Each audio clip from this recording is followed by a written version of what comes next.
to my podcast.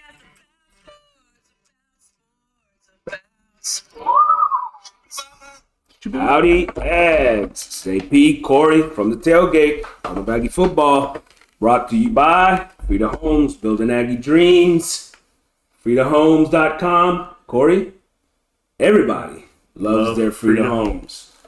Folks, don't forget to email us at agstailgate@gmail.com. Visit us on the YouTube channel, Facebook, all the good old social media apps.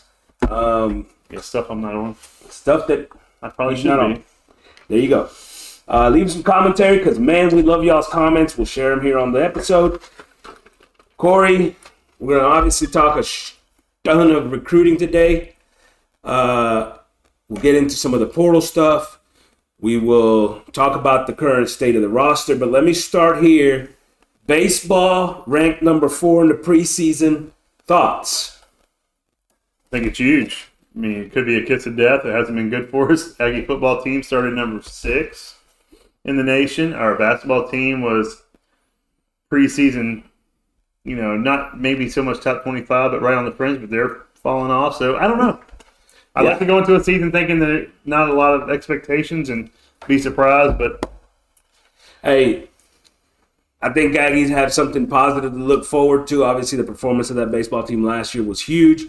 Let's just hope they can follow through this year and continue to improve and perform. So I like the fact that there's some expectations because at the end of the day, this institution needs to have and produce under the expectations, right?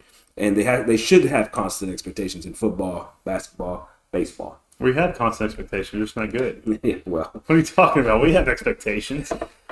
All right, so let's get into recruiting. Look, I think overall, just as a general concept here, I thought Jimbo did a good job. Jimbo and his staff did a good job of sort of closing out so far in the recruiting cycle, this early signing period. They've still got Hicks and the big Samu kid, 6'4", 380 pounds. Yeah. And that may sign by the end of the week. Hicks, I think, is supposed to announce on Friday or sign on Friday. He's still got Oregon and Oklahoma pursuing him. But, the class right now is, including those guys, is at 18 and is ranked all the way up to 14. For a long period this year, they weren't even in the top 25. They've managed to get there, and they've got some positions, and we'll get into that, of need that are going to be important for this roster. So let's start with Hicks, because I think that he's obviously a guy that is extremely talented. He's a 5-star. He's one of the best players in the country at defensive line. He's a guy that really fits the mold of what the Aggies like to use on the defensive line. He's a guy that could go outside, inside, a lot like Turner. Even a Stewart, you can do some of that with, right? And so he's in that mold of those guys. A Leal, if you go back a couple of years, right? And he's got that sort of talent. So to keep him and get him signed and keeping this class in the top 15 would be a big deal for Jimbo. Not that they're done yet, because obviously they got the second signing period. Right. But to me, this is pretty much it at this point. Like you said, he's a big get. He's not a huge need, because like you said, we have a lot of returning. That's one position of depth, is the defensive line. We lost a couple players to the transfer portal, and I know one for sure, Judy. Yeah. But at the same time, we have so much talent there. We knew this was going to happen. We talked about it before. Like, there's so much depth. How many of these guys can we keep them happy? And the one thing we did do is freshmen, they got playing time on the defensive line. They rotated them in and out, and they played them almost out of position at times. Put them almost as a linebacker over Overton. Yeah. We saw that and we're like, what are they doing? But at the same time, hey, we're almost D-line university now. I mean, it's crazy. Look, as an overall, I'll say this, and ranked 14th in the country, 15th, depending on who you read. The the thing to me about this class is it's not as big, right? It's only 18 players right now. It's not the 29 or whatever that we had last year. But I do think that it hits some positions of need. And so I think more importantly, you've got to hit on these guys to actually fit what you're trying to do defensively, offensively, and make sure you're getting guys that are going to be productive for us, not just talent, right? It's a lot more important to get the right fit than just the highest rated guys. And that was proven last year. We didn't get a lot of the right fits. We got, I don't know if it was individuals that we got that wanted to stand out, which, I mean, I'm sure everyone does, but at the same time, it just didn't fit. And to be an Aggie means something. It's not just to go out there and play football, but you represent the school and the name on the jersey. And we had some guys last year that didn't want to do that. So we've talked about Hicks and his importance to this class, but I think there's more important groups here. Yeah. And we'll get to – look, we're going to get to Ruben Owens, our other 5-star, who did sign, by the way. But I want to start with a couple of groups that I think are key and very important in this class. As needs. Okay. All right. And let's start with the offensive line group. And 4 signees, Bertrand, DeSantis, Shanahan, and Thomason. DeSantis to me is the best of the 4. He's a guy that projects inside. I think he could possibly play on the right tackle side. Mm-hmm. He's nimble enough to do it. I think he played tackle in high school. But the dude is one of those offensive linemen that you watch and you just say, I love the fact that dude is so mean. Right. Like, when he hits somebody, he throws them off their balance, and then he goes to kill them. Right? He doesn't just stop. He wants to finish a block. And it's something that we don't necessarily see a lot from our offensive line. Yeah. That dude's got a killer instinct that is fun to watch. Not only that, but he's got pretty good feet. You get him out in space, and he sees a target, a defensive back or a linebacker, man. Yeah. He wants to punish those dudes. Gotcha. You know what I mean? And to add a guy like that to me is a guy that's going to get on the field at some point.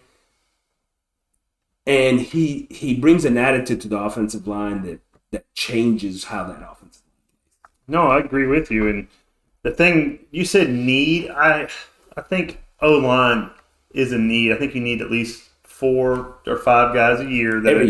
Every year. That's just something you need every year because it's you can't lose your whole offensive line and then try to rebuild. You need guys that are coming in with experience. That means a lot. We saw what happened last year, a young offensive line in some positions.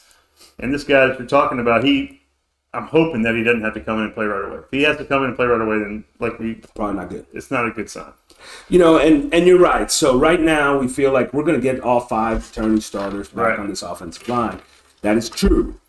Maybe. But like you said, offensive line is one of those positions you have to there's 5 of them on the field at all times. So you have to recruit them every year, and you've got to get a number of them every year. Yep. And we're not done with the transfer portal, right? There's going to be guys, whether it waits until after the spring. We started with the transfer portal?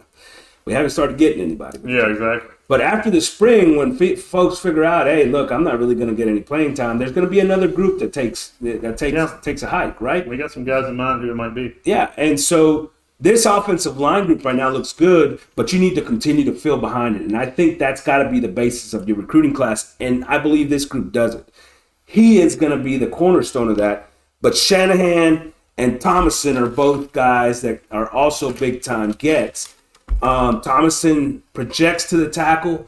To me, he's a little bit of stiff. He doesn't have that same sort of mean streak that you look at there. I'm not sure that he's definitely not ready to play yet. Right. But he's that big body, guy that definitely fits the mold. And then Bertrand is a big old boy that's projected as a guard. He's only a 3-star, but the dude, if you watch him play, comes off the ball incredibly well and moves some folks, right? So he's got some positives. I hear what you're saying. I don't if we ever have to get offensive linemen that are true freshmen that need to play right away, and there's not a whole lot of them that are ready to play major D1 SEC football at any level, right away. But I mean, yeah, I think it's a big getting these offensive linemen to where they can gradually. It's not like getting a freshman wide receiver or a freshman running back that can come in and make a difference right away because of speed. But I see what you're saying. Because all these guys still need technique work. Yeah, right? I mean, they need to learn technique, and they're going to have to get stronger, and they're going to have to do all those things. Absolutely. You know, you like the guys that you can see and have got that body to already build around and have good feet, you know, and so this group right here has shown some of that. Right. So it's a good group.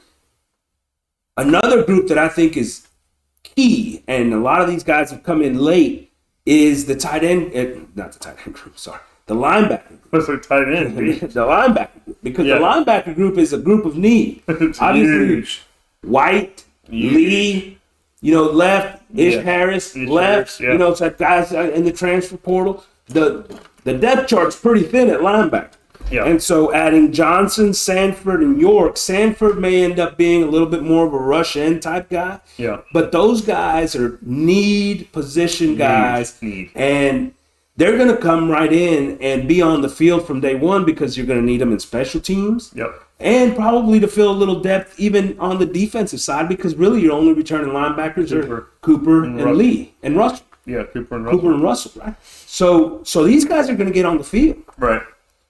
Huge get on those guys. I think so too. I mean, but it depends on how the defensive coordinator uses linebacker. Last year, I mean, I don't know if he takes offense to what we say or not, but he did a horrible job with the linebackers. Yeah. I mean, we had no idea what they were doing out there sometimes. Cooper, our best coverage linebacker by far, I don't know where he was at halfway through the season. He was on the bench somewhere. What happened?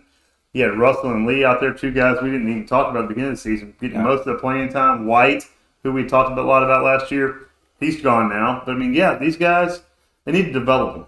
They need to. That's the problem we're having is development. You know, and here's the other thing, right? I think these linebackers would have a whole lot easier go of it if they had 4 defensive linemen in front of them, protecting them and allowing them to get to the football. Don't even get started on that. Let's not go into the weeds on that, but that's all I'm saying.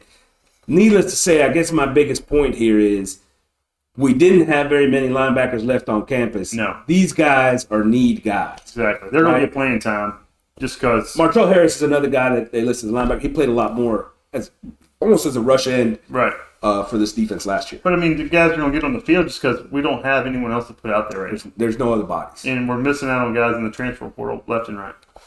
The other position group that I think needed this and probably could have used a few more numbers actually is in the defensive backfield. The secondary. Because at the end of the day, right now, with all the guys that entered the transfer portal, you got Chappelle. Yep.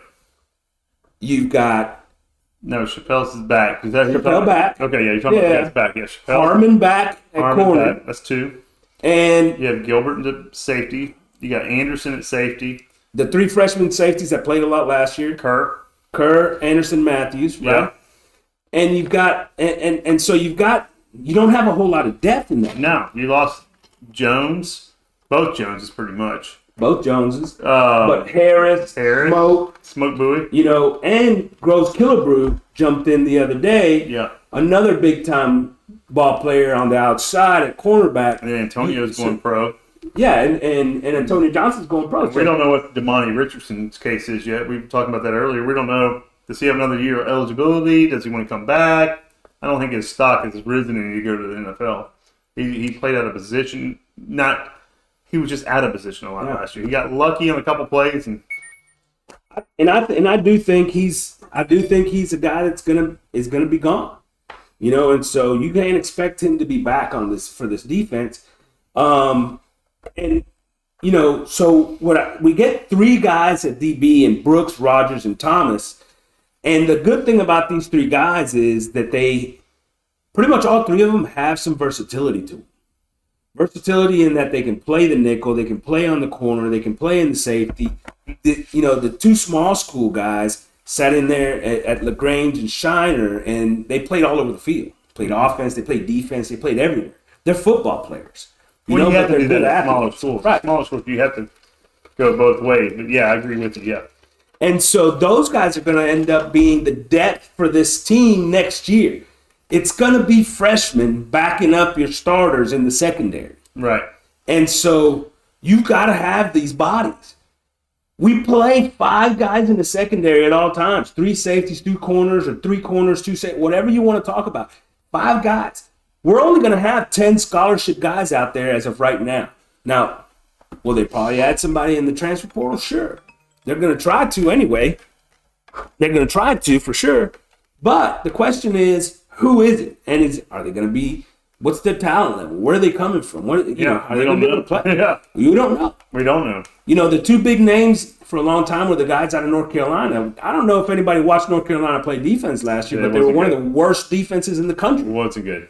So, and I understand people, you get excited about the guys coming in and all that stuff, and of course you do.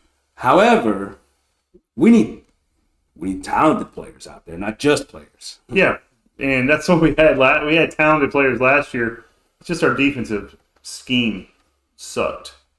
But, hey, that's last year. Hopefully it'll change a little bit. Hopefully they can watch some tape and see what they did wrong. Yeah, another defensive lineman, Kennedy, a rush end type guy. I think he's a great addition because we've talked about it before. We need some of those guys that just can go off the edge and go pressure the quarterback. He's that type of dude. The Stanford kid is also in that mix. Yeah. You add that with Silla, who got some playing time, last year, as well as Overton that can do that in Diggs. Now you're starting to build some of that depth at that defensive end spot that can just go. And that's the thing. Our defensive lines will be a year better. We had a bunch of young guys playing last year. That should definitely be a strength. We thought it was going to be a strength last year. This year should be even a bigger strength. Our secondary, which was a strength last year, kind of iffy right now, huh? A little bit. Yeah. And the linebacker situation's either the same, if not worse, than last year. Because last year we were excited about Cooper and White coming in. It's worse there. because of the depth, for sure. But we had no idea he was going to run a 3-man front the whole damn season, just about. Yeah, so he's not going to have the same depth in the secondary so that he can throw out 6 DBs all the time, right? I mean, right. So he'll have them out there. They're just not going to be the talent. So the question is, how does he compensate for that? Hopefully, he's compensating by putting more defensive linemen on the field. Mm-hmm. We got to stop the run. But once again, with the class, so 3 in the secondary, that's good. We could probably use another, right? Yeah. We got 3 linebackers. That's great. Right? Yeah. 4 offensive linemen. That's good. We didn't need a ton of defensive linemen. We got 3 defensive linemen. That's fine. Yeah. But that adds to those numbers. That's the thing. It's what you're saying. It's great to get 3 guys in the secondary, but we didn't plan on losing 4 guys in the secondary. We got 3 guys at linebacker, which is great, but we didn't plan on losing 2 or 3 guys at linebacker. Right. So it's not.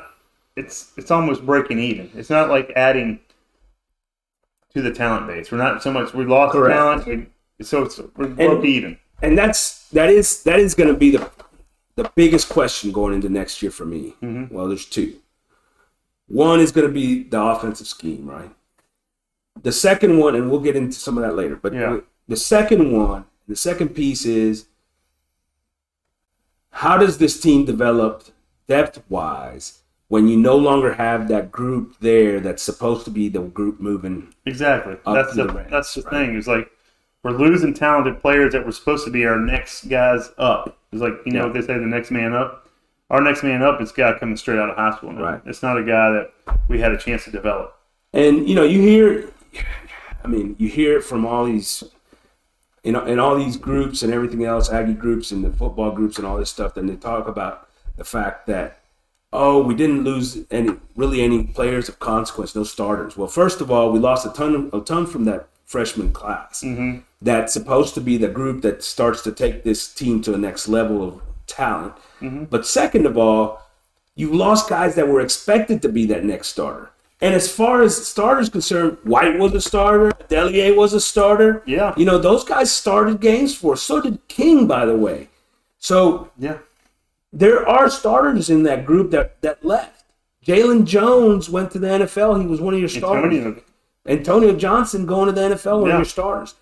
Even Jones, the other cornerback, started for this team at times. George started for this team at times, right? Mm-hmm. These are guys that have gotten time on the field even as starters. So the idea that, hey, we haven't, well, maybe they weren't starting at the end of the year.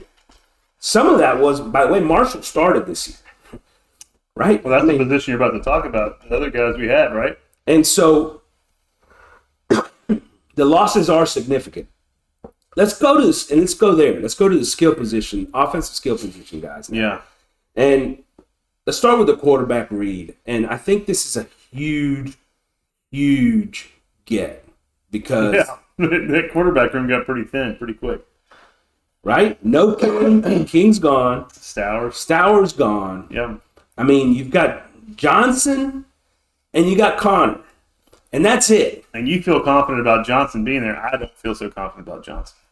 Johnson may very well be leaving at some point. We'll see. Yeah. We'll see. But the point is that there's no bodies. Yeah. Like Reed's going to be in the depth chart from day one. Right. As a freshman. Right. I'll tell you what, I watched this kid play some, and he's an incredible athlete, and I'm not going to say he's not, look. I know what you're going to say. You told me already. Let me back this. I think people need to get ready for this. Get ready. Get ready for this. Because they're going to get excited. He's not Johnny Football. Oh, he's not? Not. But he's got a similar, like, throwing motion. But he's saying he's close to it, everybody. All I'm saying is like, watching him play some, he reminds you at times of things that Johnny did. That just drove you crazy sometimes because you're like, oh, no. Oh, he did it. Okay. Not as impressive. He doesn't do as crazy as Johnny. He doesn't, the plays aren't as big and whatever. But, man, like, they're coming under pressure, and you know how Johnny had that off-balance throw? Yeah, that's what I'm talking about. And stuff that you don't want to see him doing. You're like, oh, and he made it. But he's getting, and he makes the plays, and he likes to hit the ball, the guys deep and throw the ball deep. He's got a little something there. Not to mention, the dude's an athlete. Yeah. And when I say he can escape, the dude can make some dudes look pretty foolish out in the open field. I like that about him. Well, good. That's he also has a little instinct, unlike some of our other quarterbacks that have sort of almost run into pressure. Like he's seen Haynes, Mon, he seems to have that instinct of, okay, where's everybody at? And he at the high school level, it's a whole different ball game, but just a little bit of Johnny. Just a little bit of Johnny. Get everybody excited out there. Oh, Johnny's coming back. Here we go. Get excited, folks. Get excited. Mind you, he won't touch the field for the next 2 years. So, but I think he was a need. Yeah, I can see that. He was a need. Yeah, absolutely. We probably need another one somewhere. Look, if Johnson transfers, they need to pick up a two-star. That's what I'm saying. They need what I mean? I think another 2 stars or 3 stars in the works somewhere. I'm just not sure where. We got to get something. You got to get another body. Exactly. Just for practice. Yeah. Yeah. We saw them practicing last year. I mean, they run first team, second team, third team, fourth team. And Eli wasn't on the fourth team. He was on the bench. Yeah. But they had, what's his name? Boast running the fourth team. Yeah, so dude, he was a big-time get. I'm going to tell you another guy that it's going to end up being a huge get. Tease, the wide receiver. Now, he's a smaller guy, 5'11"-ish, speed guy. Yeah. Speed guy. You can use that. He can go. Yeah. Good hands. He's got a lot of work to do with his route running still. Lots of work to do with the route running. Right. But with the guys that we've lost at wide receiver in the portal, he's all of a sudden going to be a second teamer on this team the day he steps on the field. Really? Second teamer. Well, because why? Because everybody else left. There you go. That's why. So big get at wide receiver. We don't know what's going to happen with Preston and Anais, right? Think about who's returning for sure. Muhammad. Is he for sure? I guess for sure. Okay, I'm about to say. Stewart. I guess for sure. Yeah. Right? Yeah. Noah Thomas. Yeah, he's for sure. For sure? Yeah, he's for sure. I feel. Kenyon Jackson. I have no idea who he is. For sure. Big kid. That's it. Did you see the field last year? No. I think he did once earlier in one game. I don't remember. 4 guys. Yeah. Scholarship wide receivers. 4. That's it. Now, if you add Smith and Preston, you get 6. Still not enough. You add this guy 7, those numbers start to be decent. Let's go ahead and add one of those. Let's say one, either Smith or Preston. I'd say one of them. Right? And then T's. Now you've got 6 scholarship wide receivers. You maybe add somebody in the portal. You still got to add numbers there, right? Yeah. So this guy was a big get. He was a big get, not just because he's a good ball. He's a 4-star athlete that can run. Yes. But we needed him at that position. That's what I'm saying. If we didn't lose, 4 receivers we said before? At least. We lost Marshall. Yeah. Price. Yeah. Lane. Yulkeith. That's 4. Yulkeith Brown, yeah. That's 4 guys that could have been back. So that way this would not have been such a need. It would have been like we talked about. He comes in, gets his feet wet, maybe plays a little bit. I wouldn't be surprised if we had another freshman wide receiver. That's what I'm saying. It's a position of need. That is definitely that in secondary now. It's a position of need. Right. Going into last year, this time of year, we had those recruits coming in. We're like, we should be set for a couple of years, right? Yeah, last 2 years we've had good numbers at wide receiver, right? Yeah. And not anymore. So, and then finally Platt, the tight end, came over. He was a committed Stanford commit. Yeah. Jimbo turns him and gets him out here. Obviously, the tight end position has been a key for Jimbo over the years. We've got some guys, don't get me wrong. But we lost Smith in that group. Right. And Max Wright is gone, right? Right. He's graduating. So yes, we've still got some guys. An important piece of that puzzle is going to be Johnson. Does he stay? Does his brother go when he go? That's what I'm saying. Do they both stay? But if he does, and as of right now, Jake Johnson's been, he's here. Yeah. You got Green and Jake, the Swede, and Platt now. And I went and watched this kid a little bit, and I'm going to tell you what, he's a big dude. Like, Jake Johnson's big. Remember how big Jake looked even amongst our football team? Mm-hmm. This dude's that big. Really? He's that kind of size. He's may not be quite as good of an athlete overall as a Jake, right? He doesn't. He doesn't. So he's not going to see the field for the first year then. I think he's got another year of developing. Yeah, maybe a year or two. Yeah. I got you. And he's going to grow into that body, but I think he's got the opportunity to be a big time ball player in a couple of years because that size. And that's the way it should be, though. Like you said, a year or two away, which is fine. Let's develop him. Let's get him in there because we shouldn't expect that much. That's the way I see our freshmen or most freshmen in college. Give him a year. Give him a 2. This is a guy that I see as a bonus get for Jimbo, right? Because it wasn't a position of need. No. It wasn't a position of need. Right, that we know of. Right now, right? But he's a talented ball player that's going to develop into a really good ball player in a couple of years. No, I agree. So he's a nice ad. And then we're going to top it off here with the bell cow. Not the punter. Damn it. The bell cow is going to be Owens. Oh, I was thinking the punter. Yeah, I know. What punter are you? We are. Yeah, we are. Go ahead. So Owens, man, Reuben Owens, dude, and everybody's making a big deal about obviously this guy coming over after he flipped over from Louisville, and for good reason. The guy's one of the top backs in the country, and do we have Anita tailback? Yes. Yeah. Right? Yeah. I mean, obviously still Daniels, still Le'Veon Moss, so we still got those guys there. Crownover, I think, is still in the mix. Mm-hmm. But this guy's going to be your number 3 back right off the bat as a freshman. Right. And probably already getting carries. And as I watch him play, he's not like the big power back, and he's definitely got some developing to do in the weight room and things. Yeah. But the dude is a natural runner. Like a natural runner. He sees the hole, and he hits the hole. That's good. In tight spaces, he makes people miss. To me, it's impressive because he's got that vision, and, you always hear me talk about it. As an offensive coordinator, it always took us a long time to teach our tailbacks, like, look, don't bounce, cut back. Don't bounce, cut back. We used to work it. And when we finally got them to do it, that offense exploded. And this guy's got that already. Right. Like, he's going to show up day one and already have that vision. When you watch him run, he's smooth. He's smooth. But you rarely see him miss a hole. Right. The guy is not going to be a bruiser and all that. That's not his style. But as a pure runner, it's pretty impressive to watch him play. No, I like where you're going with that. I mean, and the one thing our offensive line showed they could do towards the end of the season was run block.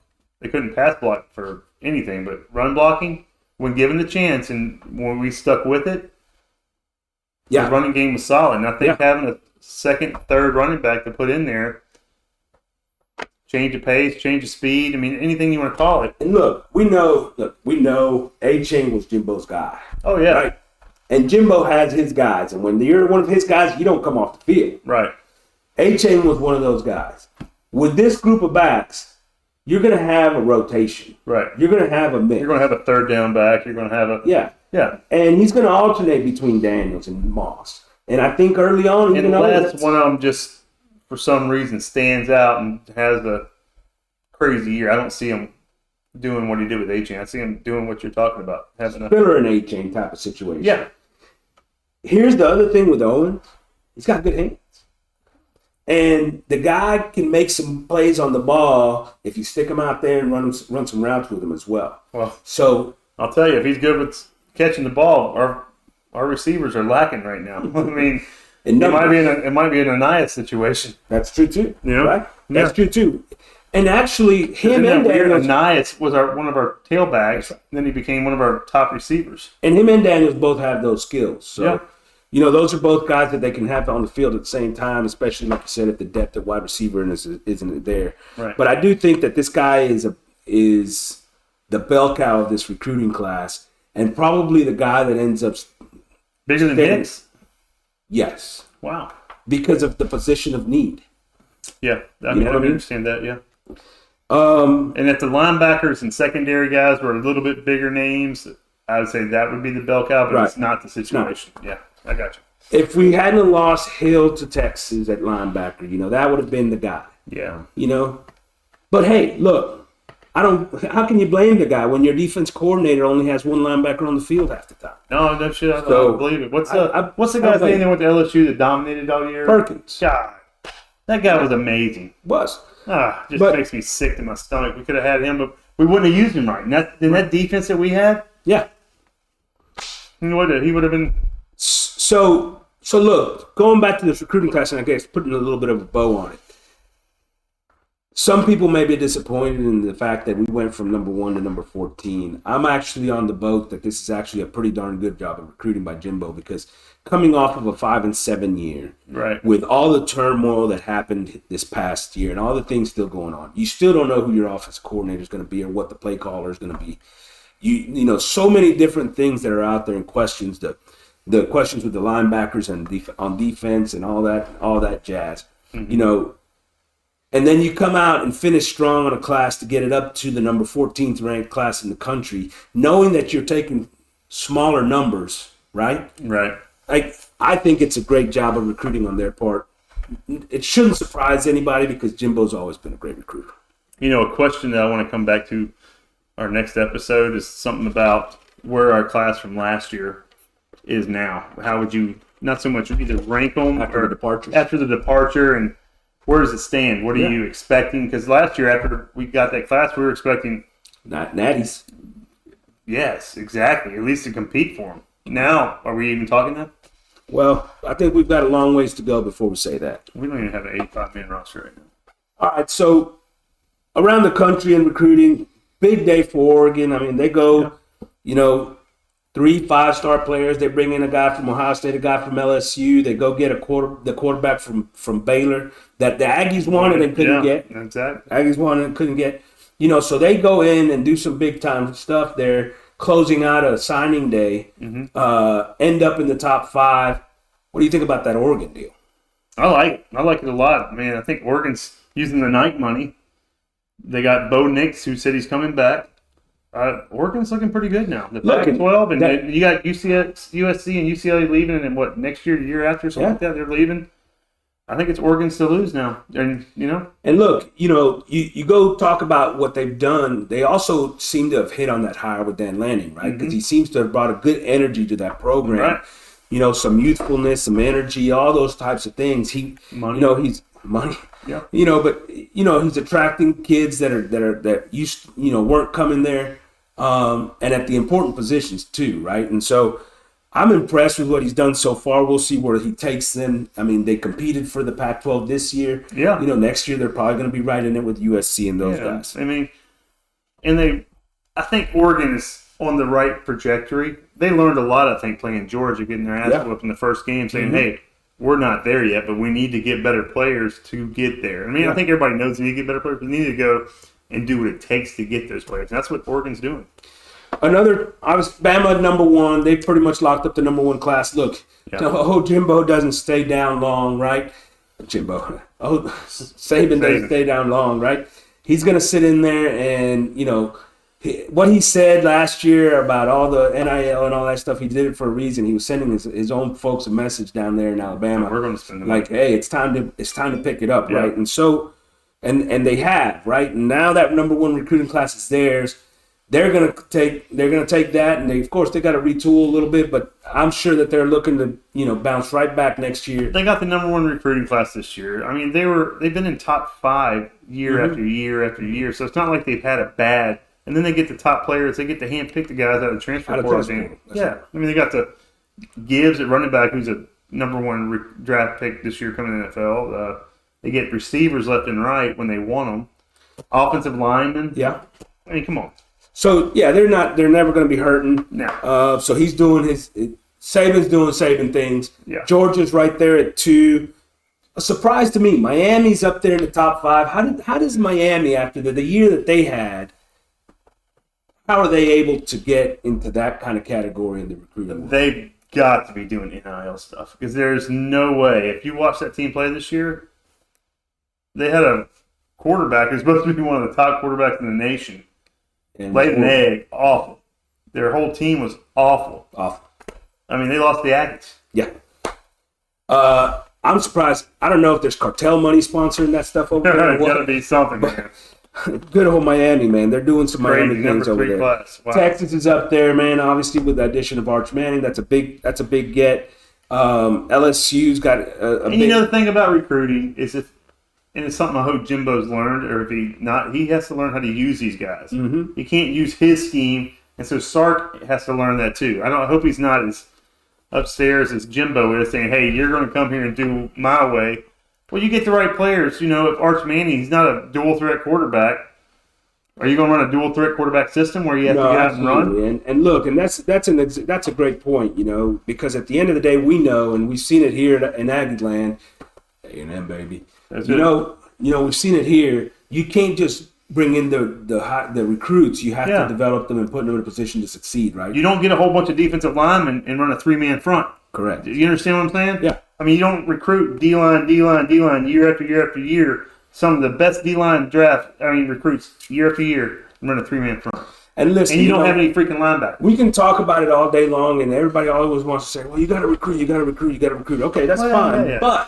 But there's we're the sixth ranked recruiting class in the SEC alone at A&M. So if your goal is to be more talented than everybody else, well, too bad. You're already falling behind. Mm-hmm. And you're always competing with Alabama and Georgia that are in that boat. But there's 5 other programs altogether that have recruited better than you this year. My point is here that at the end of the day, you have to coach them up and you have to be able to develop those guys. Otherwise, the recruiting matters 0. And it's just, you and I talked about it till we're blue in the face about you don't get these kind of players and then play them out of position or play. You have a running offensive line they can run. Well, you don't stop running the ball and throw the ball 70% of the time, correct? And that's what I'm saying. And we learned that towards the end of the season. Like the LSU game, we ran the ball more effectively. And we don't put our quarterbacks in a position to get killed behind the offensive line. And when they're showing 7 in the box, we got 5 offensive line that are having a hard time blocking as it is and just run go routes. Yeah. You know what I'm saying? It's terrible. And that's what I'm hoping Jimbo learns. Once again, it's putting them in a position to be successful. Exactly. Helping them out on that end, right? Yeah. All right, so we've talked recruiting. Let's hit the transfer portal real quick. Look, right now, 25 players in the transfer portal for A&M. That includes a couple of non-scholarship guys and a kicker. But the majority of those guys are real players. Yeah. 25 is the bigger key here. Look, I can name single players. I think Denver Harris, I think is an absolute beast. I think he's going to end up going somewhere, and he's going to be a top-ranked Marshall DB. Marshall going to TCU. Huge. I think he's going to blow up over there. Huge. Right? Huge. Smoke's going to Georgia. Yeah. Smoke's going to Georgia. You don't think he's going to go play over there and make plays? Yeah. That dude's going to be a first-round draft pick by the time it's all said and done. Exactly. There are players. Adelier, who's already committed to Michigan State. I don't love the Michigan State thing, but I mean, yeah. But, these guys are players. Judy to Nebraska. Like it. These guys have already committed to these schools. But the numbers, just the sheer numbers alone, and we talked about it earlier. We were looking at what the depth chart looks like. It just leaves everything very bare. Very bare. And I'm sure they're trying to do something about it. And I'm sure they're just as confused as we are about it. About, oh, man, where did it go wrong? What did we do wrong? Well, a lot of the things that did go wrong and have gone wrong have not been fixed, I don't think. Yeah. There's only been one. How many coaching changes? One. Well, one fired. That's what I'm saying. Just one fired. Yeah, and look, so we'll see what ends up coming of that, and we're going to talk a little bit about that here after a bit. But look, we talked Marshall to TCU. I think that's a great idea by Marshall, right? That dude is going to go over there and they're going to throw him the ball like they had to their number one guy this year. He's that kind of player. He's got talent. Smoke to Georgia, perfect fit. Look, and there's going to be some guys that we didn't even hear about this year that are going to go somewhere and get playing time, and you're like. The Georgia Tech connection. Oh, King, God. White, and Lane all go to Georgia Tech. Lane and King's going to be throwing to Lane over there. No, I'm not crazy about it. I kind of think that you're about to see the resurgence of Georgia Tech football. I don't think you are. Stowers to New Mexico State. How about that one? Love it. He's going to get to play, right? Yeah, he'll be a tight end or something there. Quick hit, Colorado and Dion. Any thoughts? I mean, he's got the recruiting class up to 29. He's got him excited there. I'll tell you that much. He's got him excited. Colorado. The 5-star from last year, Jackson State. It's just hilarious. The 5-star at Jackson State, by the way, is already over there. Travis Hunter. His son's there. Travis Hunter, the quarterback, his son, is going to join him, obviously. And he's got a couple of other guys that they've already transferred. And, Dion said it, hey, I'm coming. Y'all might as well hit the transfer portal talking to his players. Well, they got about 10 of their guys in the transfer portal on the way out, and but he's already got 8 in. That's what I'm saying. He's going to do his work. Dion's going to work. We'll see how that works out for him. Yeah. All right. A quick look at the current roster for 23. Right now, we feel pretty decent about the depth. At O-line, we talked about it. At tight end, we talked about it. Running back with the group that we talked about earlier should be okay. Yeah. At defensive line, we feel real good. Only 4 cornerbacks on this roster right now. Not excited about that at all. Only 4 quarterbacks. I think the only one we didn't mention was Bobby Taylor. He didn't play much this past year. He was hurt. You've been excited about him for a while. I've been excited about him, but he's got to get healthy. Right. Because he's going to have to play. Yeah. Chappelle, Harmon, Bobby Taylor, the freshman. And I do feel like the transfer portal is somewhere when you'll see a bigger name come in. Yeah. I don't know. I feel strong about one of those Carolina guys, maybe. One, I'm not sure. I just heard some stuff. I feel about one of those guys, maybe. And then the linebacker position is still a huge need. Only 4 linebackers right now. And a couple of those guys are guys that they like to use at rush end. I want to see a linebacker who can actually tackle and help stop the running game. I mean, linebackers should be able to tackle. Well, they should be. Should be. Only 6 safeties. We have 3 up there in the top. That's only, that's including the freshmen. That's including the guys that we just signed. Yeah, it's not good. 5 wide receivers. That's scary. It's just scary how much. Of course, that's assuming Preston and Nias are not here. And that's assuming that Moose and Stewart are. Yeah. So, but those numbers are the scary numbers, right? 5 wide receivers, only 4 cornerbacks, only 6 safeties, only 4 linebackers. Those are scary numbers to me. There needs to be an influx of bodies. What bodies? What have you seen from A&M if you're a wide receiver that makes you want to go to A&M? Because we throw the ball 50, 60 times a game? No. I'm just saying. What makes you? We've talked about it for I can understand a running back coming here because we do a good job. Tight ends. In the past, our offensive line, I can understand them coming here because we've done a good job with offensive lines in the past. Mm-hmm. Tight ends, we've done a good job developing some tight ends and actually getting them in the league. And we've done a good job of not, wide. Yeah. But wide receivers, besides Evans, we had some guys going pros, but in the last few years, what have we? Yeah, not much. I mean, that's the one position I can say I don't understand it at all, especially since Jimbo's been here, because our passing game has struggled. And I think he has to take that into consideration as he goes forward with what he's going to do with this offense over the next couple of years, right? Because he needs to, he's been able to attract some of this talent. He needs to be able to continue to do it, and to do that, he needs to make them playmakers, right? We're just going to have to get Jimbo in here next time. We'll get him in. Awesome. All right, question from the tailgate brought to you by David Coffin, PLLC, tax controversy and litigation lawyers. Only tax controversy and litigation attorneys here in BCS. Question number 1, what's going on with the basketball team? Oh, God. 6-5, just lost to Wofford. Wofford, yeah. Wofford. And, I thought about this game going into it. They laid a big old Wofford. Tex Ags was talking, this should be a W. This is the definite W. And I was looking at it, and I looked at Wofford's record, and I was like, Wofford's a basketball school. Yeah. That's what they do. Yeah. And this was a scary game, and, of course, they lost. Hey, look. They play up to Memphis. Give them a game. Yeah. Come back down and play the Wofford.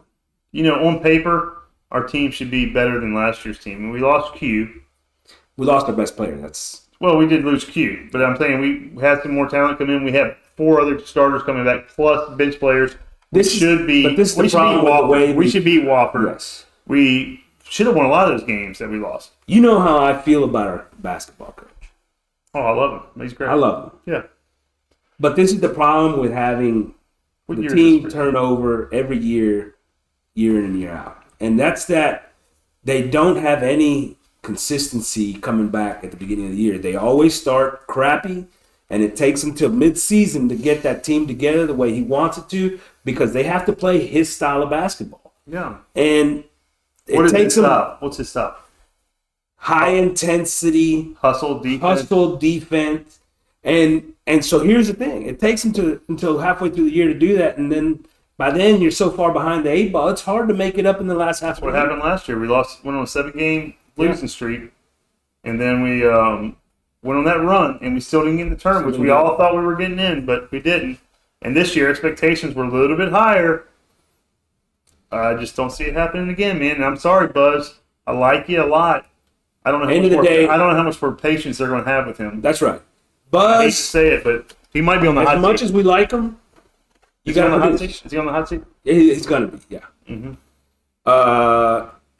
Northwestern State and Prairie View, then the SEC. So if we don't beat Northwestern and Prairie View, sorry, Buzz. I'll say bye. We'll get him on the show. All right. Thoughts on Jimbo's comments in the presser? Jimbo, I don't think he's going to relinquish the play calling as much as he says it. He needs to say, hey, I've got an offensive coordinator in mind. He's going to be calling it. He needs to say that instead of beating around the bush the whole time saying, yeah, if it's the right guy and the right fit and, the right. No. Hey, I'm hiring an offensive coordinator where I can be the CEO of this team and stand back and make sure everything else around me, because I know what mistakes I made in the past. But he's not willing to admit that. That is what his ego will not let him sit there and go, I made mistakes and I'm ready to make a change. And he has not proven to me one bit that he can make a change, except for the worst, by hiring a defensive coordinator who runs a 3-man front. He doesn't have the sack to get rid of that guy after 1 year because he knows what he kept doing was wrong. I'll say this. You know me, I love to read the tea leaves, right? Yeah. And the one thing I can tell you about this is that this is the first time I've heard Jimbo talk. And it almost That's all he does is talk. Yeah, that is all. But anytime he's ever said a word, this is the only time I've ever even gotten the inclination that he may be willing to give up play call. And I take that as a move in a positive step, in a positive direction. And I don't want people thinking I like Jimbo. I like parts of Jimbo, but I don't like the certain things that he keeps doing over and over that we all see that he hasn't changed. And so until he does it, I'm not going to be. The one thing he said in that press conference the other day, and look, he talked about the recruits and the same thing he always says about players and blah, blah, blah, blah, blah. Yeah. The one thing he said that was a positive comment is, maybe I am going to bring in somebody to call the plays. Maybe. Because Go ahead. It'll give me a chance to run the program, and there's so much around college football nowadays that you need to be a CEO. Nowadays. Like if it's only just happened. No, nowadays. So, but the fact that he said those words, one, he's probably been listening to the podcast because we've been talking about that. Right? He needs to be the CEO. Yeah. Well, I can't wait to get him on the show. That way we can talk to him and tell him what's going on. All right. Well, I thought it was a positive comment. Apparently, you're still not sold. Whenever you say the word maybe, Yeah. that's not positive. Maybe. Don't still tell not me sold. maybe. No. We're still not sold. Until we see it. I guess we'll find out. Till next time. Till next time. Gig 'em Aggies, AP Corey, signing out from the tailgate.